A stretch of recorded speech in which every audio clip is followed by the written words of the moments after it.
मंगलाष्टक स्तोत्र.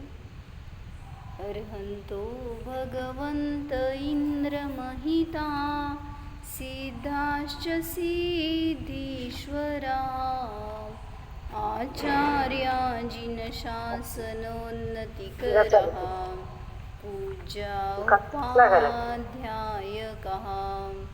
श्रीसिद्धान्तसुपाठका मुनिवरा रत्नत्रयाराधका पञ्चैते परमेष्ठिन प्रतिदिनं कुर्वन्तु ते मङ्गलम्. योगर्भावतरोत्सवो भगवतां जन्माभिषेकोत्सवो यो जातः परिनिष्क्रमेण विभवो यः केवलज्ञानभाग् यः कैवल्यपुरप्रवेशमहिमा सम्पादितः स्वर्गिभिः कल्याणानि च तानि पञ्च सततं कुर्वन्तु ते मङ्गलम्. कुर्वन्तु मे मङ्गलं कुर्वन्तु नो मङ्गलम्.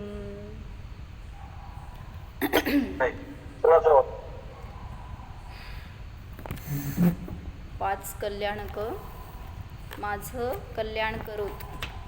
पंचकल्याणक माझं कल्याण करोत अशी भावना आहे या मंगलाष्टक स्तोत्राच्या या श्लोकामध्ये. तर त्यामध्ये आपण काय बघत होतो, 5 कल्याणकामध्ये जे केवल ज्ञान कल्याणक आहे.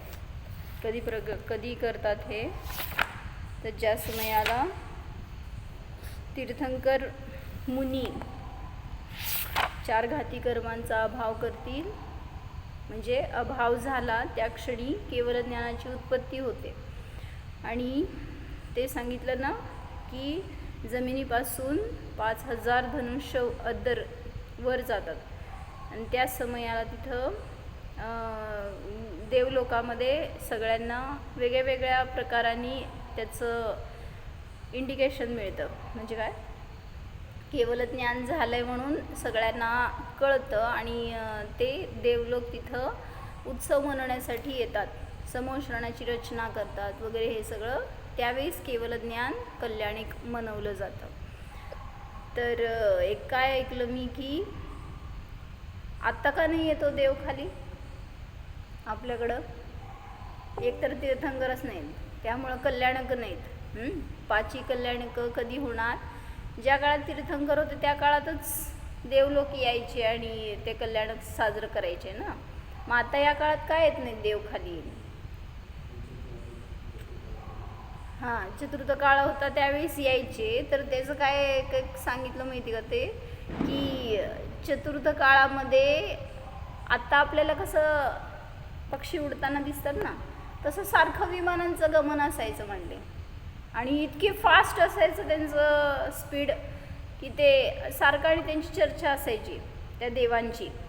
म्हणजे जे विमानं जायची ना त्याच्यामध्ये असणारे देव सारखं या मुनींना केवल ज्ञान झालं तिकडं चला, इकडं गर्भकल्याणक चालू आहे तिकडं चला, असं सतत त्यांचं ये जा असायची म्हणले. पण या काळामध्ये एकतर तीर्थंकर नाहीत, दुसरं सांगितलं चंद्रगुप्ताच्या 16 स्वप्नामध्ये एक आलेलं स्वप्न होतं, त्याचं फळ हे आहे. काय सांगितलं होतं त्यांनी की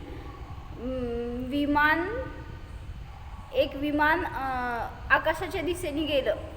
देवांचं विमान आहे ते आकाशाच्या दिशेने गेलेलं त्यांनी स्वप्नात पाहिलं. आणि त्याचं फळ विचारलं तर सांगितले की जे कल्पवासी देव आहेत ते आता कायमचं, म्हणजे आता या काळानंतर चतुर्थ काळानंतर ते कधीही खाली येणार नाहीत. जर ते वरून खाली येतानाच विमान दिसलं असतं तर शुभ संकेत होता. पण ते विमान या मध्य लोकापासून वर गेलं, म्हणजेच ते आता पुन्हा मध्य लोकामध्ये गमन करणार नाहीत. म्हणून सांगितलं कल्पवासी देवांचं आता इथं आवागमन नाही. व्यंतर आहेत ना सगळे आपल्या बाजूला कोण आहेत नको ते असे अनेक व्यंतर देव असतात ज्यांचा वास असू शकतो. पण जे देव कल्पवासी देव आहेत ते कशासाठी यायचे हो मध्य लोकामध्ये? हे तर सांगितलं की पंचकल्याणकाचं उत्सव मनवण्यासाठी यायचे. अजून जेव्हा चतुर्थ काळामध्ये देवलोक इथे यायचे तर काय कारण होतं, काय येत होते? सम्यक दृष्टीवर कुठं जर उपसर्ग झाला असेल, कुठं नाही का, उपसर्ग करायला पण व्यंतर असायचे आणि दूर करायला पण कदाचित ते देव यायचे. किंवा आज माताजींनी सांगितलेल्या कथेनुसार ते विमानवरून चाललं होतं आणि खाली जरी इष्ट कोणी मित्र असेल किंवा शत्रू असेल किंवा भावलिंगी मुनिराज असतील तरीसुद्धा त्यांचं विमान अडतं.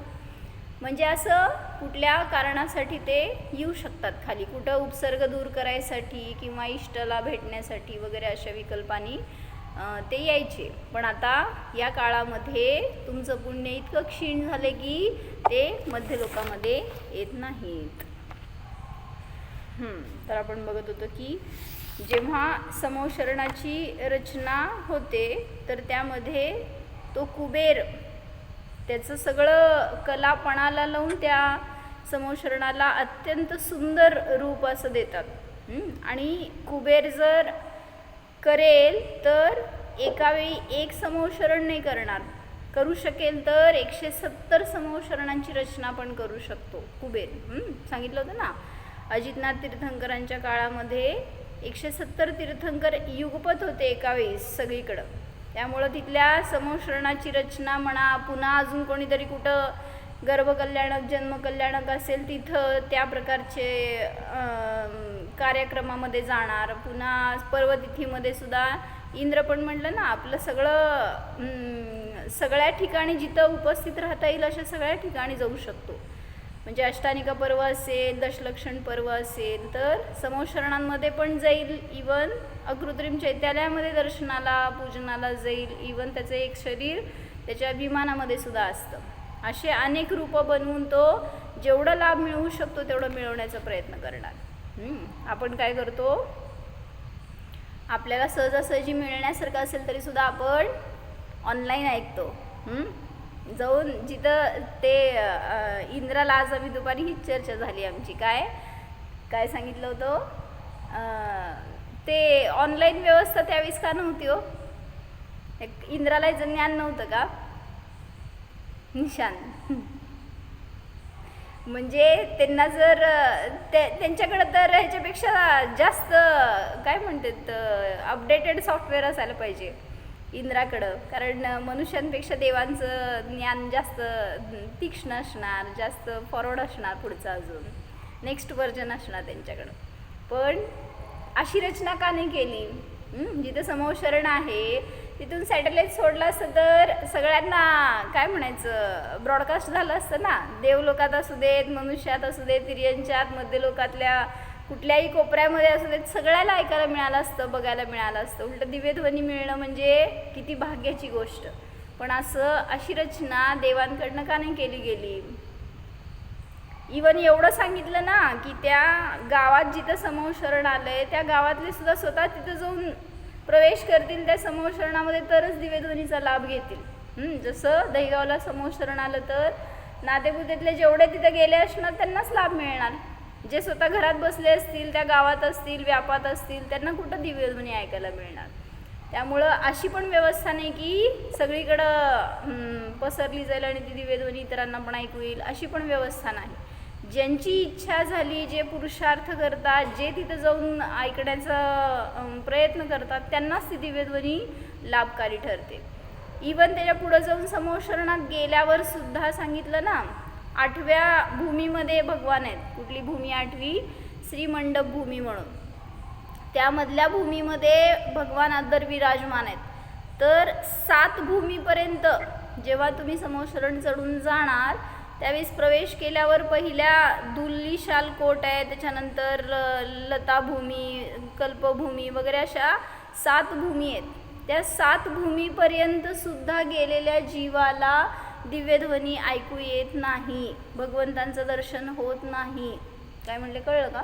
8व्या भूमीत प्रवेश केल्यावरच भगवान दिसणार आणि दिव्यध्वनी ऐकू येणार.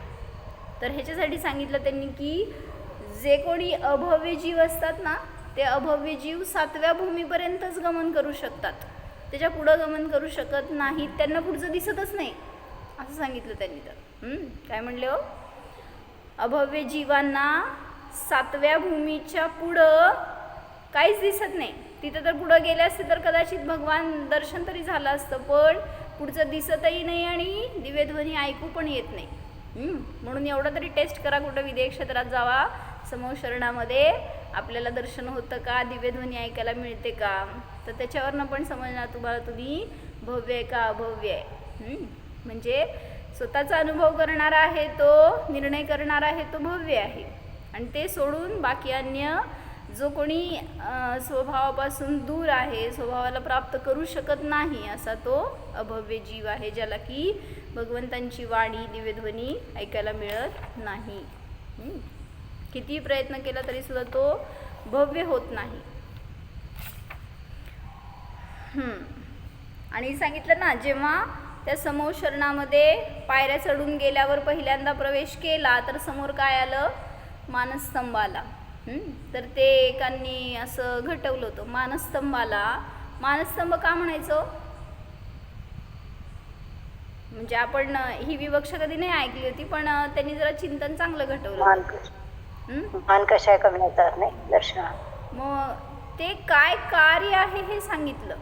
त्या मानस्तंभाचं दर्शन केलं असताना मनुष्यांचा मान कशा आहे नष्ट होतो. पण मानस्तंभ ह्या शब्दाचं असा शब्द का वापरलाय, तर त्यांनी काय सांगितलं की जेव्हा समूह शरणामध्ये जाणार लोक किंवा मंदिरात जाणार तर तिथं देवांनी अशी रचना केली की जे कोणी दर्शनाला येणार त्या मंदिरमध्ये, त्या समूह शरणामध्ये, तर त्या देवांनी बाहेर सांगितलं, कारण प्रत्येक मानस्तंभाच्या काय म्हणायचं एंट्री द्वार जे आहे ना, त्या द्वाराच्या जवळ देव तैनात असतात सगळीकडं. प्रत्येक चारी पण दिशेला जे दारं आहेत त्या दारांवर देव असतात बसलेले, स्वागताला म्हणा, तुम्हाला तुमचं इन्स्ट्रक्शन्स द्यायला असं असेल तर ते देव काय करतात, ते म्हणतात तुम्हाला जर आत जायचं असेल तर तुमचा मान कशा इथं ठेवून जावं लागेल. असं सांगितल्यावर लोकांनी काय केलं म्हणे, प्रत्येकाने आपला आपला मान तिथं ठेवला. मान कशा आहे, तर जेवढे काय आत गेले ना, किती जीव असतात म्हणलं, सांगितलं मनुष्यच नाही तर तिर्यंच देव सगळे मिळून असंख्यात जीव असतात त्या समूह शरणामध्ये. सांगितलं ना काल आपण वाचलं होतं, किती पल्ल्याच्या असंख्यातवा भाग प्रमाण इतके जीव समूह शरणामध्ये असू शकतात एका वेळी युगपत. तर म्हणून म्हटलं ते सगळे आत जात असताना त्यांनी आपला मान कशाय तिथं स्तंभित केला, मान कशाय टाकला, तर असा तो मान सगळ्यांचा मिळून एक स्तंभ तयार झाला म्हणले. म्हणजे सगळ्यांचे मान मिळून असा एक स्तंभ तयार झाला, ज्याला नाव दिलं मानस्तंभ. असं एक विवक्षा आपण कधी ऐकली नव्हती, पण एक तशी त्यांनी चिंतन सांगितलं होतं. म्हणून त्या मानस्तंभा, आणि मग पुढे येणारे जे कोणी जीव असतील ना, तर त्यांना ते पाहून ते सुद्धा आपला मान कशा आहे तिथं टाकून आत जायचे, त्याच्याशिवाय आत प्रवेश नसायचा. तर हे वाचले होते ना की 12 कोठे जे आहेत कुठे आहेत, 8व्या श्रीमंडप भूमीमध्ये, 8व्या भूमीमध्ये 12 कोट आहेत, 12 काय म्हणायचं सभा आहेत. तर त्या सभांमध्ये अभव्य जीव किंवा असंज्ञी जीव कदापि नसतात. असंज्ञी जीव तर समूह शरणामध्ये जातच नाही. असंज्ञी कोण, सगळे एकेंद्रियापासून पंचेंद्रियापर्यंतचे विकलत्रय मनरहित असणारे जे कोणी स्थावर एकेंद्रिय वगैरे आणि असंज्ञी पंचेंद्रियापर्यंत सगळे जीव असतील तर ते समूह शरणामध्ये जात नाहीत. पण पंचेंद्रिय संज्ञी कोणीही असू देत ते तिथे जाऊ शकतात, ज्यांनी कोणी पुरुषार्थ केला तिथपर्यंत जाण्याचा. पुढं सांगितलं अनध्यवसाय से युक्त, संदेह से संयुक्त और विविध प्रकार की विपरीतताओं से सहित जीव भी 12 कोठों में नहीं जाते, नहीं होते. कोण कोण म्हणजे म्हणायचे की ज्यांना संदेह आहे, ज्यांना अनध्यवसाय आहे आणि विपरीत आहे, म्हणजे संशय विपरीत आणि अनध्यवसायाने सहित असणारे जीवसुद्धा त्या 12 कोठ्यांमध्ये नसतात. मग संशय असल्यावरच प्रश्न विचारतात की हो भगवंतांना. शंका आली म्हणून तर प्रश्न विचारले जातात ना. मग असं का सांगितलं की असे जीव त्या 12 कोठ्यांमध्ये नसतात.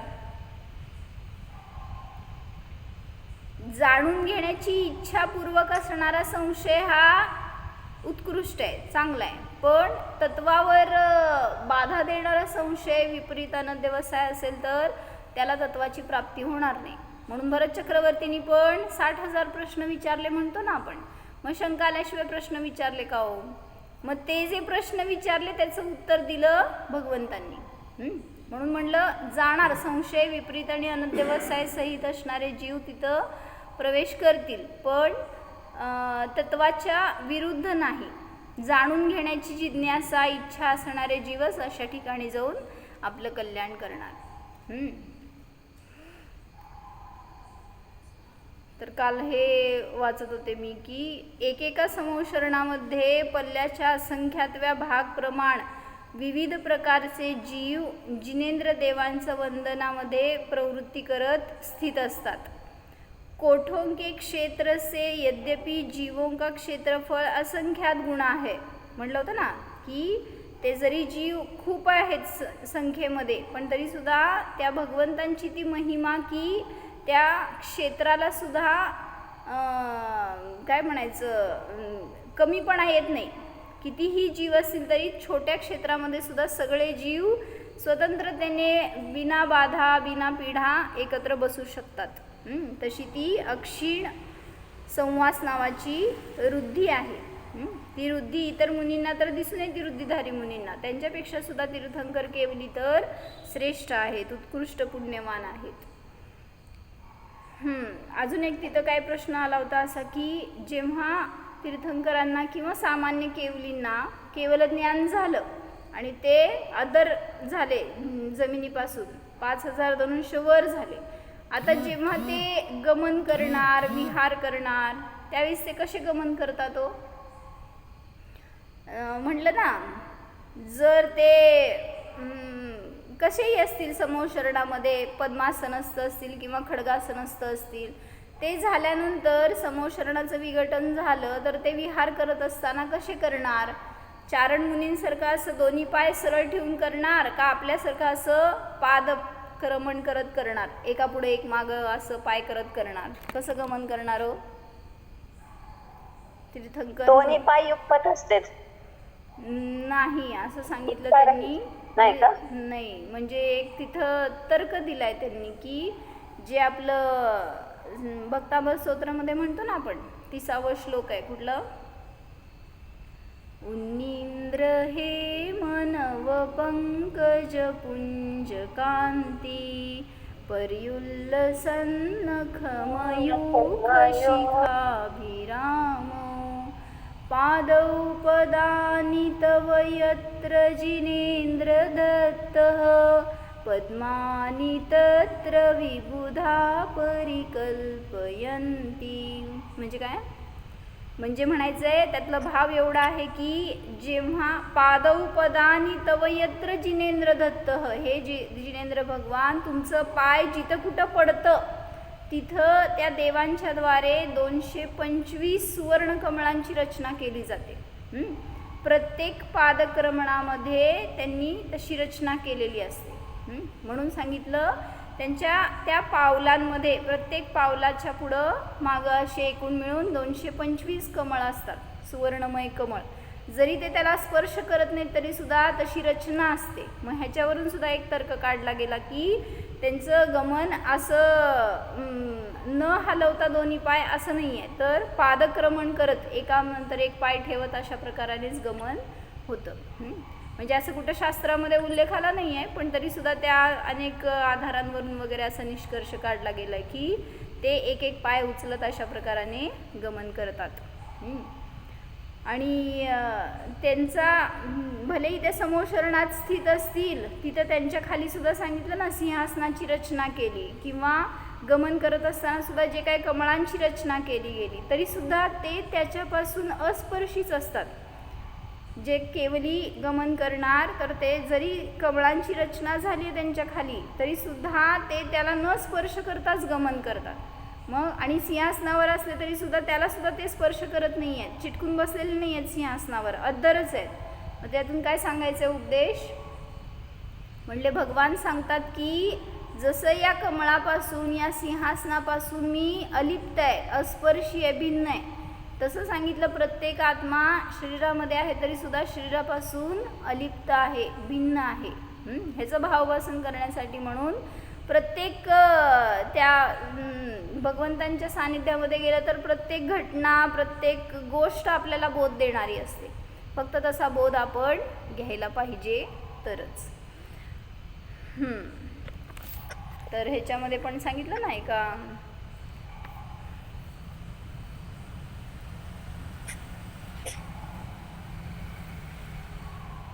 भगवान जे आहेत केवली भगवान, काल तुम्हाला प्रश्न विचारला होता मी, काय विचारला होता, काय प्रश्न होता का?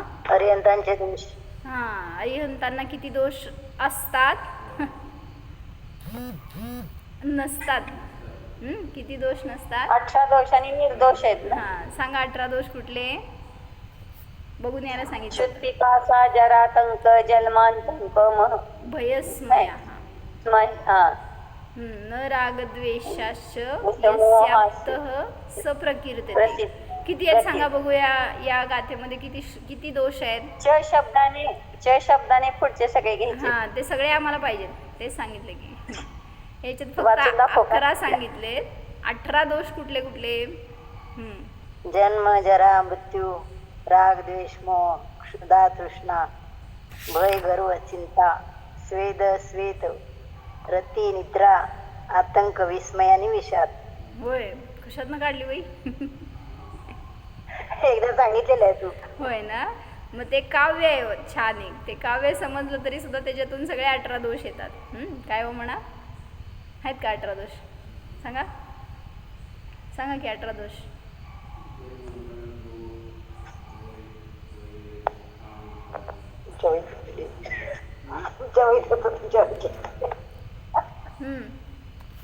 कोणतं?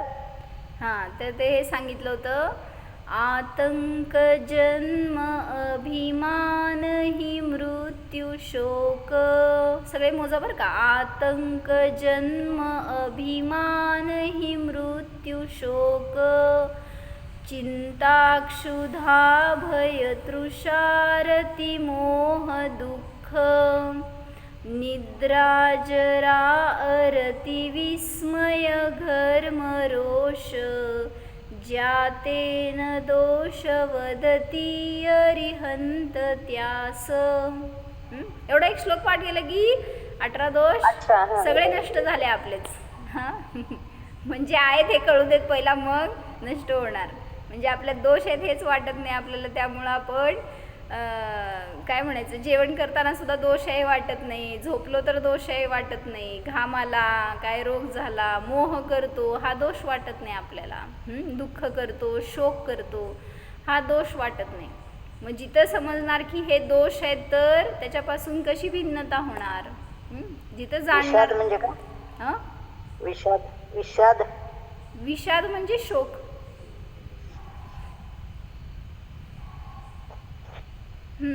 तर मोह करतो हा दोष वाटतो का आपल्याला? रती करतो, जे काय आपल्याला संयोग मिळालं, सानिध्य मिळालं, सामग्री मिळाल्या त्याच्यामध्ये आनंद करतो हा सुद्धा एक दोष आहे वाटतंय का? अरती वगैरे ठीक आहे, निगेटिव्ह फिलिंग्स असतील तर तुम्हाला वाटेल कदाचित की हे चुकीचं आहे, हे व्हायला नको, हे दोष आहेत. पण जिथं आनंद करतो तो सुद्धा एक दोष आहे. काय धनलाभ झाला किंवा काहीतरी घरामध्ये चांगली घटना घडली त्याच्यामध्ये आनंद करतो, हर्षित होऊन त्यात एकत्व करतो, हा सुद्धा एक प्रकारचा दोष आहे. तर असल्या कुठल्याही प्रकारचे दोष त्या अरिहंतांच्या ठिकाणी राहिले नाहीत. म्हणून म्हटलं ना, जरी समोशरणामध्ये अनेक मुनिराज आहेत आणि ते सुद्धा दिव्यध्वनी ऐकायला बसलेले आहेत, कदाचित ऐकतील न ऐकतील तिथंच त्यांना केवळ ज्ञानाची प्राप्ती झाली. समोशरणामध्ये तीर्थंकर केवली जिथं आहेत तिथंच सांगितलं ना, अनेक अन्य केवली सुद्धा असतात, सामान्य केवली असू शकतात. एका तीर्थंकरांच्या समोशरणात 4 प्रकारचे परमेष्ठी असतात. सांगितलं होतं मागे एकदा मी. कुठले कुठले? पंचपरमेष्ठी माहिती आहेत? त्यातले किती परमेष्ठी असणार एका वेळेस तिथं असले तर समोशरणात? 3 झाले की आचार्य उपाध्याय साधू अरिहंत. तर सिद्ध परमेष्ठी सोडून 4 परमेष्ठी असतात. का नसतात तो सिद्ध परमेष्ठी? ते गेले ना वर, ऊर्ध्व लोकात गेले वर, तर मध्य लोकामध्ये समोशरण आहे. म्हणून समोशरणामध्ये ज्यांना काय म्हणायचं सिद्धत्व प्रकट झालं ते तिथं राहणार नाही, ते वर निघून जाणार. पण सामान्य केवली आणि तीर्थंकर केवली एका वेळेस तिथे एका समोशरणामध्ये असू शकतात. मग म्हणून म्हटलं ना, तुम्ही जर गेलात तिथे समोशरणामध्ये तर एका वेळेस 4 परमेष्ठींचं युगपद दर्शन करू शकता. मग एकाने विचारलं असं कसं करू शकणार? आपण आपल्या कोठ्यामध्ये बसणार, मग ते सगळे मुनी वगैरे त्यांच्या कोठ्यामध्ये असणार, तुम्ही थोडी त्यांच्या कोठ्यात जाणार, मग त्यांचं दर्शन तुम्हाला कसं होणार हो? एक अरिहंत केवलींचं होणार. आणि समजा कदाचित साधू परमेष्ठी दिसले तुम्हाला किंवा त्यांच्याजवळ तुम्ही बसला असाल तर त्यांचं दर्शन होईल. पण अन्य सगळ्या परमेष्ठींचं दर्शन कसं होणार? आचार्य, उपाध्याय, साधू सगळ्याच. तर त्यांनी छान सांगितलं होतं विस्तार, की म्हणले जोपर्यंत दिव्यध्वनी खिरत नाही किंवा आत्ता दिव्यध्वनी खिरली आणि पुन्हा थांबली आहे, तर त्या दरम्यान ते जे साधू परमेष्ठी, आचार्य, उपाध्याय परमेष्ठी आहेत ना, ते तिथं असणाऱ्या अनेक चैत्यांचं वंदना करण्यासाठी म्हणून भ्रमण करतात समोशरणामध्येच. भगवंतांचं तर करणारच की, पण सांगितलं ना ते चैत्य वृक्षावर चैत्य प्रतिमा आहेत.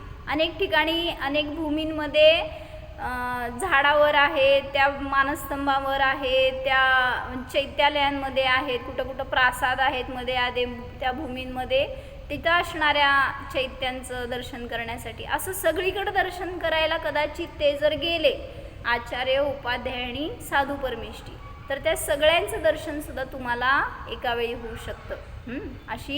असं तुमचं पुण्य असायला पाहिजे. तर म्हणून सांगितलं तिथं ते सगळ्यांचं बघून तरी आपल्याला असे विरक्तीचे भाव, तशा प्रकाराने साधनेचे भाव झाले का हो? अनेक वेळा गेलो समोशरणात पण न भिजता परत आलो आणि असे त्यामुळं अजून कोरडेच राहिलो. म्हणून दोषाला दोष स्वीकारा आणि ते दूर करण्यासाठी भरपूर प्रयत्न करा. कसे दूर होणार? निर्दोष परमात्मा आहे ह्याचं जेव्हा भाव भासन होणार त्यावेळेसच तिथं सगळ्या प्रकारचे 18 दोष नष्ट होणार. जे जे अरिहंत आहेत ते या सगळ्या 18 दोषांनी रहित आहेत, सर्वज्ञ आहेत, वितरागी आहेत, हितोपदेशी आहेत. म्हणून सांगितलं की जे त्या परमेष्ठींचं दर्शन करणार त्यांना सुद्धा निर्दोष स्वभावाचं भावभासन होऊ शकतं. पण तशी भाववंदना व्हायला पाहिजे, तशा प्रकाराने भावपूर्ण आपलं दर्शन असायला पाहिजे, तरच तिथं आपल्याला सुद्धा सम्यक्त्वाची, निर्दोषतेची प्राप्ती होणार. आणि एक काय सांगितलं की जे समोशरणात असणारे देव आहेत ना, चैत्यवृक्षांवर, मानस्तंभावर, तर असं एक वर्णन आलं आहे कोशमध्ये आलेलं की त्या सगळ्या प्रतिमांचं प्रक्षालन इंद्र करतो. जे सुवर्णमय काय रत्नमय मानस्तंभ आहे आणि त्याच्यावर असणाऱ्या सुंदर प्रतिमा, तर त्या प्रतिमांचं प्रक्षालन इंद्र करतो असं सांगितलं. मग तुम्ही प्रक्षाल करताना काय करता हो? शांतीधारा करता. असं ते MP कडं तर फार प्रस्त आहे शांतीधारा म्हणल्यावर ते किती ते तसले. एक तर माताजी सांगितले ना काय, तुम्ही जे शांतीधारा म्हणून ते छिंद छिंद, भिंद भिंद, काय काय असतं अजून त्याच्यामध्ये, तसलं फट स्वाहा वगैरे हे असले शब्द आहेत, हे उलटं हिंसक आहेत. ह्याच्या निमित्तामध्ये एकतर तसं भावना आपण करणार नाही. काय ते महिषमारी, राज्यमारी, दोषमारी, काय काय आहे तसलं ते, म्हणजे त्याच्यामध्ये विरुद्ध भावना आहे उलट ती. म्हणून तशा प्रकारे ती शांतीधारा नाही आहे. तर शांतीधारा वास्तविक कशाला म्हणायचं हे सांगितलं होतं बरं का, चांगलं सांगितलं होतं. म्हणजे आपण ते भगवंतांवर पाणी ओततो त्याला शांतीधारा म्हणायचंच नाही आहे ॲक्च्युली. मग शांतीधारा म्हणजे काय, तर ते सांगितलं की जेव्हा भगवान शांतीनाथ झाले, म्हणजे शांतीनाथ भगवंतांचं तीर्थ सुरू झालं, त्याच्या पूर्वी शांतीनाथ कितवे तीर्थंकर, 16वे शांतीनाथ. तर 16व्या तीर्थंकरांच्या पूर्वी 7 वेळा धर्माचा विच्छेद झाला होता. कधी? 9व्या तीर्थंकरांपासून. 9वे पुष्पदंत भगवान ते मोक्षाला गेले की त्याच्यानंतर 10वे शीतलनाथ भगवान होईपर्यंत तीर्थाचा लोप झाला होता. म्हणजे काळ खूप गेला होता ना, त्यामुळं मध्ये मध्ये धर्मप्रवृत्ती थांबली होती, धर्माचा विच्छेद झाला होता. 9व्या तीर्थंकरांपासून 10व्यापर्यंत, 10व्यापासून 11व्यापर्यंत, 11व्यापासून 12व्यापर्यंत, 13व्यापर्यंत, 14वे 15वे तीर्थंकर, असे 7 तीर्थंकरांपर्यंत. सांगा 9वे तीर्थंकर कोण? 9वे पुष्पदंत, 10वे शीतलनाथ, 11वे श्रेयांसनाथ, 12वे काव्या आहे का, आस्था येतं का तिला?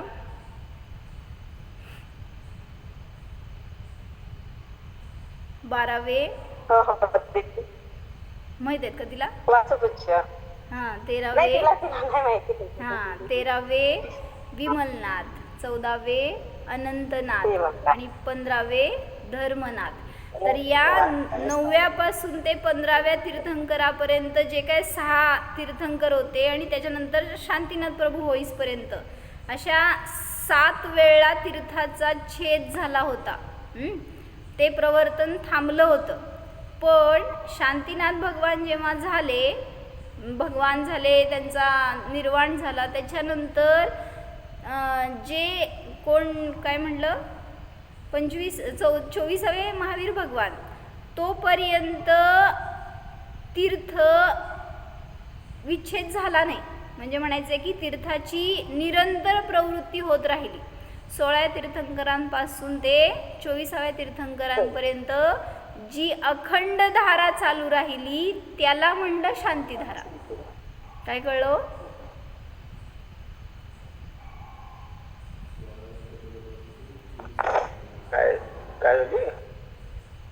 शांतीधारा, अखंडधारा चालू राहिली शांतीनाथांच्या सांगा म्हणा पप्पा. नाही, प्रत्येक काळामध्ये तीर्थाचा लोप झाला होता 9व्या तीर्थंकरांपासून ते 16व्या तीर्थंकरांपर्यंत. पण शांतीनाथ भगवंतांनंतर भगवान महावीर होईपर्यंत ती दिव्यध्वनीची धारा, ती ज्ञानाची अखंड धारा, अशी ती ज्ञानाची धारा जी काय आहे ती तत्व प्रवृत्ती, तीर्थप्रवृत्ती जी आहे ती अखंड रूपाने प्रवाहित राहिली. त्याला म्हणलं शांतीधारा. आणि आपल्याकडं काय प्रस्थ सुरू झालं, पाणी ओतायचं म्हणजे शांतीधारा. आणि किती ओतायचं त्याला तर प्रमाणच नसते. एकानंतर एक ते कलश म्हणा, ते काय तांबे म्हणा, जेवढे आहे तेवढं पाणी ओतत राहतात. म्हणजे हे पण विवेक नाही. प्रक्षालन करतोय कशासाठी आपण? त्याच्यावरचे धुलीकण दूर व्हायला, जंतू काय असतील तर ते स्वच्छ करण्यासाठी, ह्याच्यासाठी प्रक्षालन करतोय आपण. पण त्याचं तर काय भावच राहिला नाही जेव्हा पूजन करतात त्यावेळेस. जेवढं असेल तेवढं पाणी ओतत राहणे एवढंच त्याचं क्रिया राहिली आहे ती. पाण्याच्या धारेला म्हणून शांतीधारा म्हणले नाही. अशी ती शांतीधारा जी ज्ञानाची अखंड प्रवाह रूपाने चालू राहणारी आहे ती सतत व्हायला हवी. अन्यथा अशांतीधारा तर सतत वाहतीये. घरामध्ये कसली धारा असते हो? किती शांतीधारा आहे सांगा घरात? मग ती चालू का झालं शांतीधारा? तेच ना, हे असं लोकांनी सगळं चुकीचं मांडलं आणि त्याच्यातून सुरू केलं ते. म्हणून असं काय शांतीधारा वगैरे ती, आणि ते केल्यावर शांती मिळतं, ते केल्यावर आपलं सगळं दुःख नष्ट होतं, हे सगळं काय म्हणायचं रूढीनी परंपरेनी कोण मानल तसं नवीन नवीन प्रथा सुरू व्हायला. आणि ते म्हणजेच धर्म. तिकडं तर इतकं त्याचं प्रस्थ आहे नॉर्थ इंडियामध्ये. ते शांतीधारा करायला, बघायला असं काय म्हणतात, पळत पळत लोक जाऊन बसणार. आणि इवन ते म्हणले ना, आम्ही पण एका दर्शनाला मंदिरात गेल्यावर त्यांनी माझ्यासमोर माईक आणून ठेवला आणि म्हणले शांतीधारा म्हणा. म्हटलं आपल्याला तर येत पण नाही तसलं काय आणि आपण करत पण नाही. म्हटलं तुम्हाला मी शांतीचा उपदेश देऊ शकते पण शांतीधारा वगैरे काय आपल्याला म्हणजे त्याच्यानी काय कल्याण होतं आणि त्याच्यानी म्हणजे असं आम्ही बघितलं तिथं की ते प्रक्षाल करायला कमी लोक, पण ते शांतीधारा सुरू झाली म्हटलं की सगळीकडनं सगळे पळत पळत जाऊन उभा राहणार समोर. इवन एक ठिकाणी तर सांगितलं ना ते मध्ये काहीतरी पूर आला होता ना, कुठं आलं होतं बरं ते, काय नाव गावाचं माझ्या लक्षात. हां ते तर आहेच. नाही, त्या क्षेत्रावर तिथं पाणी आलं होतं पुराचं, आणि जवळपास त्या मंदिरात सुद्धा पाणी गच्च भरलं होतं. दाखवलं ते का कुठल्या तरी व्हिडिओमध्ये आलं होतं. ते जिथं भगवान होते ना त्या भगवंतांच्या वेदीच्या खालीपर्यंत पाणी भरलं होतं. आणि अशा ठिकाणी म्हणलं ते महाराज जाऊन शांतीधारा करायला आणि ते महाराजांच्या मागं सगळा समाज. म्हणजे मला म्हणायचं काय लोक कसल्या क्रियांमध्ये अडकायला लागले. म्हणजे हे म्हणजे धर्म नाही. धर्माच्या नावाखाली तुम्ही जर अशा क्रिया करत असाल तर धर्माची प्राप्ती होणार नाही. तर म्हणून म्हटलं की ती शांतीधारा शांतीनाथ भगवंतांपासून, भलेही आत्ता महावीर भगवान नाही आहेत तरीसुद्धा त्यांच्या तीर्थाचा लोप झालेला नाही आहे. ती शांतीधारा, ती दिव्य ध्वनीची धारा अखंडित आजपर्यंत आपल्यापर्यंत प्रवाहित आहे. जेव्हा हे तत्व संपणार, लोप होणार ना, तिथंच तीर्थाचा छेद होणार असं सांगितलं. म्हणून ती दिव्यध्वनी अखंडित रूपाने आत्तासुद्धा प्रवाहित होत आहे. हीच खरी शांतीधारा आहे, ज्याच्यातून की जीवांना अनंत सुखाचा, अनंत शांतीचा मार्ग मिळतो. ती खरी शांतीधारा. म्हणून अशी शांती कधी होणार प्राप्त आपल्याला, पण जर त्या दिव्यध्वनीचा, त्या उपदेशाचा लाभ घेऊन आपण आपल्या शांत स्वभावाचा अनुभव करणार, आपल्या आत्मतत्वाचा निर्णय करणार, तिथंच आपल्याला सुद्धा अशा प्रकारची शांती सहजतेने प्रगट होऊ शकते. म्हणून स्वतःला जाणा. 18वा प्रतिदा म्हणून 18 दोष ते आतंक जन्म म्हणतील मी. हां 18 दोषाचं काव्य होय. आतंक जन्म अभिमान हि मृत्यू शोक, चिंता क्षुधा भय तृषा रती मोह दुःख, निद्रा जरा अरती विस्मय घर्म रोष, ज्यातेन दोष वदती अरिहंत त्यास. मग ते अरिहंत नसून माझा स्वभाव सुद्धा असा निर्दोष अरिहंत स्वरूप आहे असं जाणलं असताना आपले सुद्धा दोष एवंभूत न्यायाने त्या समयामध्ये नष्ट होतात. म्हणून जाणा.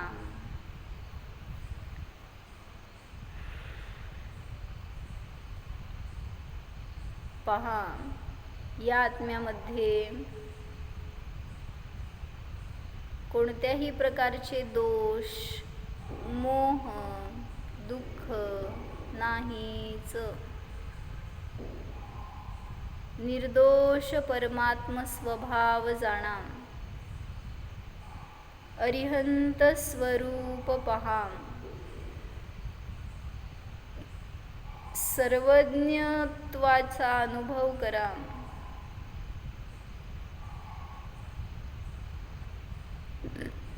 हा मी वीतराग वीतद्वेष स्वरूप आहे.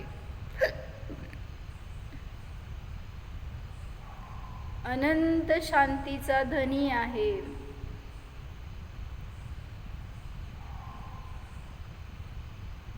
नित्य सुखमयच आहे. निर्णय करा.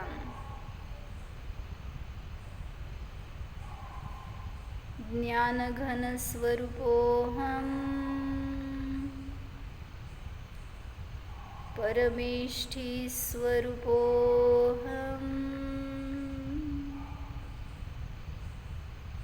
परमशरण स्वरूपोऽहम्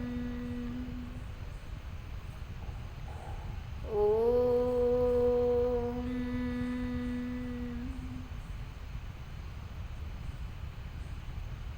विसर्ज.